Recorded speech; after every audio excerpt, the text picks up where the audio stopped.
Hello students, good afternoon everyone. Again it's me Rosie ma'am here with our today's lecture. So students, in our previous lecture we discussed some injuries, that is sprain and strain. So in our today's lecture I am going to discuss your next topic, that is EIA. इसका meaning है exercise induced asthma. ये क्या है? ये एक तरह की sports injury में आता है. ये आपका EI का मीनिंग है एक्सरसाइज इंड्यूस्ड एस्थमा. ये क्या है? It is a form of asthma that is triggered by physical activity.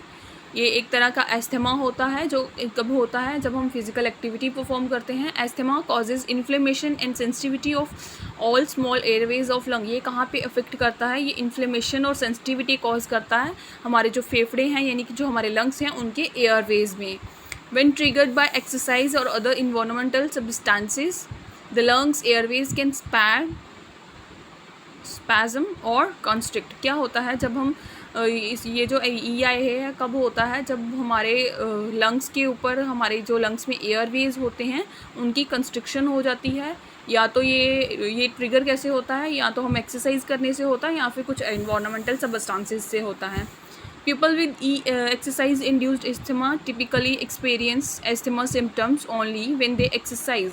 Basically होता क्या है? ये इसके जो सिम्टम्स हैं वो कब होते हैं? ये एस्थमा के सिम्टम के साथ रिलेट करते हैं. तो ये वाले जो सिम्टम हैं तभी आते हैं जब आप क्या करते हैं? बहुत हार्ड एक्सरसाइज करते हैं, ओवरडू करते हैं किसी भी एक्सरसाइज का. Exercise induced asthma is more common when the weather is cold and dry. इसके EI होने के ज़्यादा चांसेस कब रहते हैं? जब आपका टेम्परेचर या वेदर क्या रहता है? ठंडा और सूखा सूखा रहता है, यानी कोल्ड एंड ड्राई रहता है. या फिर लेवल ऑफ पोल्यूशन और allergens in the here is high. या फिर एलर्जी कॉज करने वाले जर्म्स ज़्यादा हो या फिर पोल्यूशन ज़्यादा हो तो EI होने के चांसेस ज़्यादा रहते हैं. It is more common in those with poor physical conditioning of respiratory infection. ये ज़्यादा कॉमन किस में होता है? जब हम क्या करते हैं, पुअर फिजिकल कंडीशनिंग होती है हमारी, या फिर रेस्पिरेटरी इन्फेक्शंस होती हैं. सिम्टम क्या है इसके EIA के? Symptoms of EIA vary from person to person. ये पर्सन टू पर्सन वेरी करता है सबको, ठीक है. But the most common symptom includes, जो ज़्यादा इसके कॉमन सिम्टम रहते हैं जो हर किसी में होते हैं, वो है विजिंग है, कफिंग है, शॉर्टनेस ऑफ ब्रीथ है, चेस्ट टाइटन्स है, फटीग है, डिक्रीज्ड एथलेटिक परफॉर्मेंस. तो क्या होता है जब हमें EIA होता है, यानी एक्सरसाइज इंड्यूस्ड एस्थमा होता है, इससे हमें खांसी होना शुरू हो जाती है, सांस लेने में दिक्कत आती है, हमारी चेस्ट जो है वो टाइट होना शुरू हो जाती है, हमें थका हुआ फील होता है और हमारी जो परफॉर्मेंस है वो डिक्रीज़ हो जाती है. किस तरह से हम कंट्रोल करेंगे? प्रिवेंटिव मेथड क्या रहेंगे EIA के? Exercise induced asthma is best manage when a patient and their doctor would work together to identify, eliminate and control trigger. तो क्या होगा जब हम इसको किस तरह से कंट्रोल कर पाएंगे? अगर किसी पेशेंट को या किसी को हो जाता है एक्सरसाइज इंड्यूस्ड एस्थमा, तो डॉक्टर को मिलके पर्सन को डॉक्टर के साथ मिलके इसको आइडेंटिफाई करना है, एलिमिनेट करना है, या फिर इसको कंट्रोल करना है.